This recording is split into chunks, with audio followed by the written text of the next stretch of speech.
This is the second video to describe on the initial submission for your P2. So what is your initial submission for? Okay, the first one is for me to check back what you have submitted in your SRS. Second is for you to revise back what you have to do in order to complete your P2 from your SRS. Okay, so let's see what you have to do in this initial submission. Okay, so just take your SRS and then put the first traceability table, which is to map your business process to your use case. So I didn't put it here yet, okay, but you can always, for example, you have three use cases for your business process. So describe what is the business process and then what are the use cases related. Or maybe you only have okay, uh, maybe you only have two or one use cases related to that business process. So just merge the cell and then put the name of the BP. Yeah, what BP? Yeah. Okay. So that is the BP and the corresponding use cases. Okay, so this is the example document that I have given in your e-learning. Okay, so for each corresponding use case should be you have the use case specification. So put the heading of put the link for the table here for your use case specification. For example, can check your specification. Okay, and then I can see the what you have done in your SRS for your use case specification. Is it enough or not? Okay. Okay, so back here. Okay, so basically, so that is what you have to do for your table 1. Yeah. For your table 2, okay, and forgot to mention, you have to put the person in charge for your table 1. For your table 2, okay, this one is requires a lot of things for you to complete. Okay, so I start with UC003, but basically you have to start from UC001. Yeah, okay. So if you have so you have this one, right? You have your use case. So follow this all the use cases. For example, you have 1 until 15 use cases. So should be there are 15 rows to represent all your use cases. UC001, UC002. Okay, so and then so forth. Yeah. Okay. So basically again, for example, I have done for UC003. Yeah. Okay. So what are the activity diagram? So I can see the activity diagram for that particular use case. Okay. So these are the activity diagram. Okay.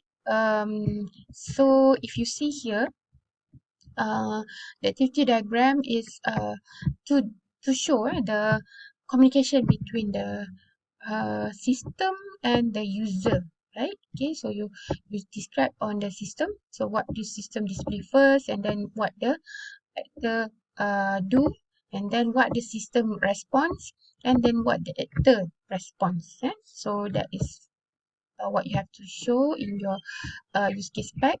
And other things like alternative flow. For example, you have a edit, delete, and so forth. It will be in alternative flow. And then for the exceptional flow is for the all the errors that or all the uh, in form or not normal flow. It's not a normal flow, meaning that sometimes maybe the input is not complete. What can you do? What can the system do to uh, to overcome that particular flow? Okay, and then post collision and then related requirements. Okay, so this is the activity diagram. So back to the traceability table again. Okay, so you have completed the use case, the activity diagram, and then the sequence. So bear in mind that RESM do not check on your sequence diagram.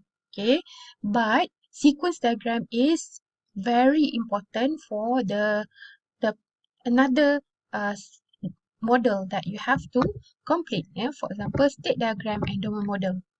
Okay, so just put the link of your sequence diagram for your use case.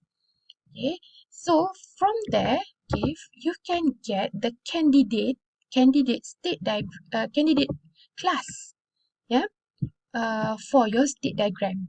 Okay, and then from there you can get the candidate class for your domain model. So let's see how you can get it. Okay, so in your sequence, okay, so here in your sequence, okay, which one is the candidate class, to represent or to be represented by the state? So usually it will be the class which have lots of function. Yeah.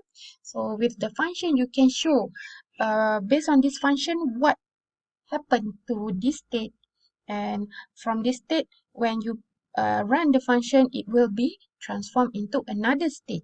Yeah. Okay, so for this particular sample, controller class is suitable to be represented as in your state diagram, because it has lots of function, okay, and also bear in mind for your sequence, okay, uh, okay, for your sequence should be the arrow pointing from the boundary to the controller should be a clear arrow, and then to reply or to respond to the call to this particular function, so this function will reply, so it will be in a dot dot dot dot, okay, this particular arrow, okay. So this will be your boundary, meaning your interface. So your actor will only interact with the interface. Yeah. Okay.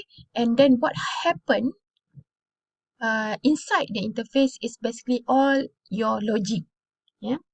All based on your logic. So maybe you don't want to put the controller. You want to put all the entity class also can, or maybe you want to put a controller so that you can control what happened in the sequence. Yeah, so controller can be like your main program, yeah, to control what are the function that's suitable uh, to respond to what the user wants. Yeah, okay. So that is this is the candidate. For example, registered activity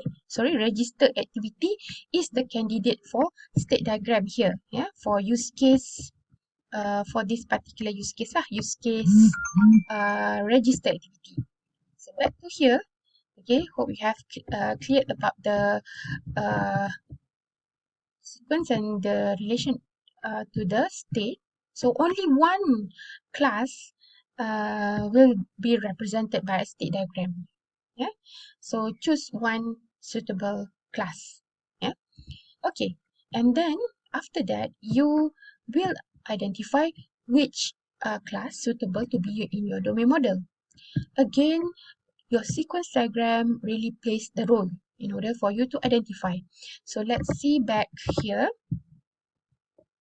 Okay, yeah, okay. Uh, Here, the classes for the suitable to be in your domain model is the entity class. Yeah? So it will be converted into your table for your database because it stores all the data. Yeah. So you have activity and also UTM alumni account. Yeah. In this example, as your entity class. Yeah. So okay, when you state it here, okay, when you state it here, okay, in the traceability table, yeah, state interestability table, what happened is then I know that in the domain model it should be you have these two classes. So let's see in the domain model. Okay, then you can see here. Okay, so the entity classes already here. So meaning that you have a for this particular use case, you have that entity included in the domain model. So this exercise is for you to complete for all the use cases, and then you can identify what are the suitable class to be in your domain model. There may be repetition class. Yeah? So maybe activity will be used in use case A, use case B, use case C. So just take this particular one class to be in your domain model. Yeah. So this is what you have to do for your uh, first or initial P2 submission. So basically, again, the goal for this particular activity is for you to check back, yeah, the what you have done in your SRS, to revise back, and also for me to check whether what you have done is enough for you to complete your P2. Yeah. Okay. So you can take all your SRS for now.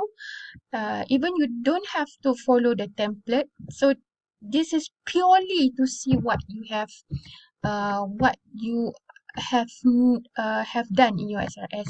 For example, if in your SRS you have uh, you have left activity diagram, there are no activity diagram for a certain use case, just put it none in the document.